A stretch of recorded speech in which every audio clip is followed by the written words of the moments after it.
एक बार फिर देवर्षि नारद के मन में यह अभिमान पैदा हो गया कि वे ही भगवान विष्णु के सबसे बड़े भक्त हैं।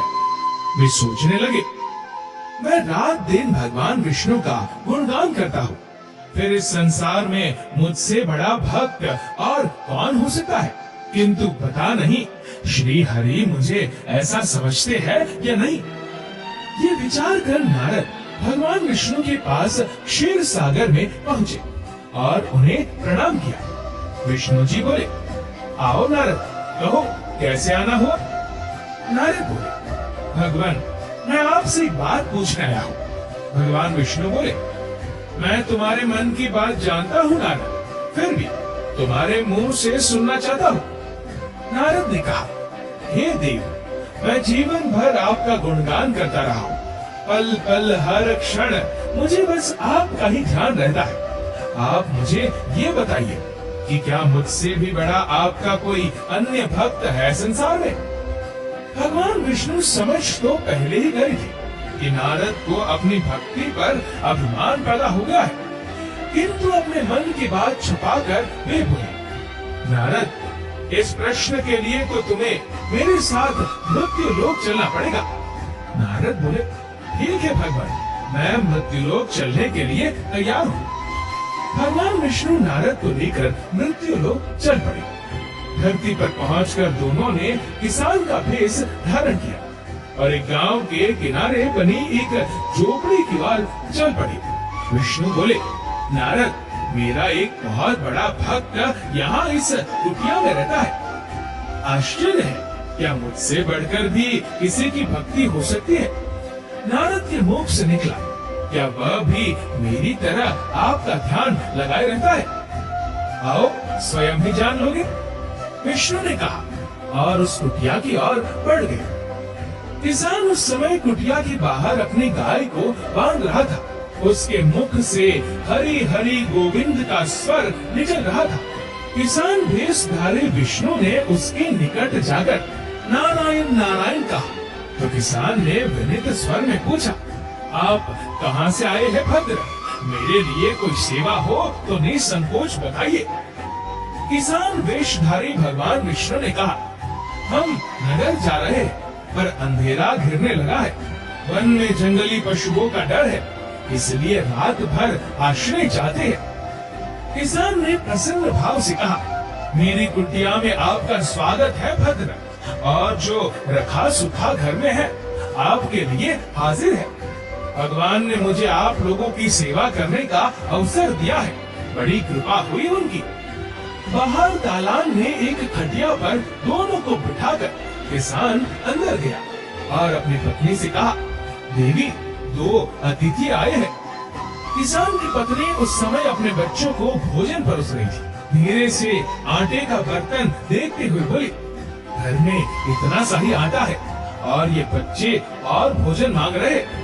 किसान बोला, कोई बात नहीं, हम अतिथियों को भर पेट भोजन कराएंगे। तुम बच्चों को आज कांजी बनाकर पिला देना। नारद और भगवान विष्णु ने उन दोनों का सारा वार्तालाप सुना।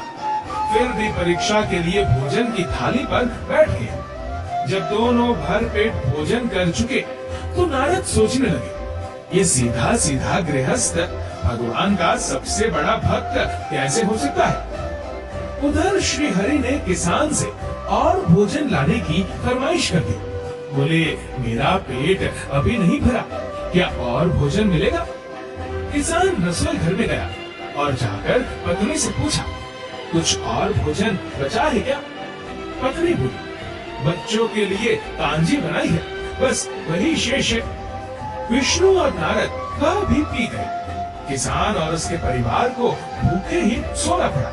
भूखे बच्चे माँ का आंचल थाम कह उठे, माँ, नींद नहीं आ रही है, मुझे बड़े जोर की भूख लगी है। पिताजी ने उन अतिथियों को कांजी भी क्यों पिला दी। किसान ने बच्चे के सर पर हाथ फेरते हुए कहा, अतिथि को भोजन कराना स्वयं विष्णु भगवान को भोग लगाने के समान है बेटा। बाहर दालान में दोनों अतिथि अलग अलग बिस्तरों पर लेटे हुए थे। भगवान विष्णु ने कहा, तुमने सुना नारद, किसान और उसके परिवार को भोजन नहीं मिला, फिर भी वे मेरे गुण गा रहे। ये तो कुछ भी नहीं है। मैंने तो कई कई दिनों तक भूखे रहकर आपका स्मरण किया है। अगले दिन सुबह उन्होंने देखा, किसान भगवान विष्णु की मूर्ति के सामने कह रहा था, गोविंद हरि हरि, तुम सदा मेरे मन में बसे रहो, बस मुझे कुछ और नहीं चाहिए। फिर दोनों अतिथियों से बोला, हरि की बड़ी कृपा है, वही जग का रखवाला है। प्रभु की दया से रात को कोई कष्ट तो नहीं हुआ। जब तक आपका जी चाहे तब तक आप दोनों यहाँ रहे, मैं खेत पर जा रहा हूँ। किसान भेषधारी श्री हरि बोले, हम भी तुम्हारे साथ चलेंगे, यदि तुम्हें कोई आपत्ति न हो तो। नारद और विष्णु भगवान किसान के साथ उसके खेत पर गए। किसान बोला, यही है अपना खेत, अब मैं अपना काम करूंगा, गोविंद हरि हरि। नारद बोले, तुम तो सत्पुरुष हो, भगवान के बड़े भक्त हो, हर घड़ी उनका नाम लेते रहते हो। किसान बोला, अरे कहाँ, काम से जब भी थोड़ा बहुत समय मिलता है तभी उनका नाम लेता हूँ। नारद ने पूछा, कब कब मिलता है समय? किसान बोला, सुबह उठता हूँ तब, रात को सोता हूँ तब, और दिन में जब भी काम से समय मिल जाए। ओ समझा, नारद के मुख से निकला। दोनों जब किसान से विदा लेकर चले तो नारद ने व्यंग्यात्मक स्वर में कहा, आपने सुना भगवान, वह सुबह शाम 2 बार ही आपका स्मरण करता है, जबकि मैं हर समय ध्यान करता हूँ, फिर भी आप उसे महान भक्त बताते हैं। नारद की बात सुनकर श्री हरि चुप रहे, किंतु मन ही मन उन्होंने कहा, कारण भी जान जाओगे नारद। विष्णु ने एक कलश को तेल से लबालब भरकर नारद को दे दिया और बोले, नारद, इसे अपने सिर पर रखकर बिना हाथ लगाए सामने वाली पहाड़ी तक ले चलो।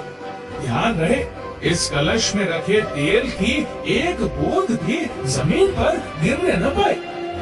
नारद बोले, ये कार्य सहज तो नहीं है। ये कहकर नारद ने कलश सिर पर रख लिया और पहाड़ी की ओर चल दिए। नारद पहाड़ी तक गए और लौट आए। विष्णु बोले, लौट आए नारद, ठीक है, अब ये बताओ कि इतनी दूर जाने और आने में तुमने कितनी बार मेरा स्मरण किया है? नारद बोले, एक बार भी नहीं भगवान, करता भी कैसे, मेरा सारा ध्यान तो तेल और कलश की तरफ लगा हुआ था। श्री हरि बोले, तब तुम ही सोचो, वह किसान दिन भर कठिन परिश्रम करता है, फिर भी 2-4 बार मेरा स्मरण जरूर करता है, और तुम एक बार भी मेरा स्मरण नहीं कर पाए। विष्णु की बात सुनकर नारद के अंतर चक्षु खुल गए। वह श्री हरि के चरणों में गिरकर बोले, मान गया प्रभु, जो संसार के झंझटों में रहकर भी आपका स्मरण करते हैं, वे ही सबसे बड़े भक्त हैं। दोस्तों, इस वीडियो को लेकर आप क्या राय है, नीचे कमेंट करके जरूर बताइएगा।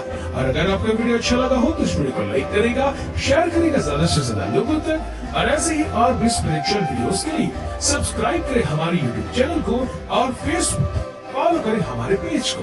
धन्यवाद।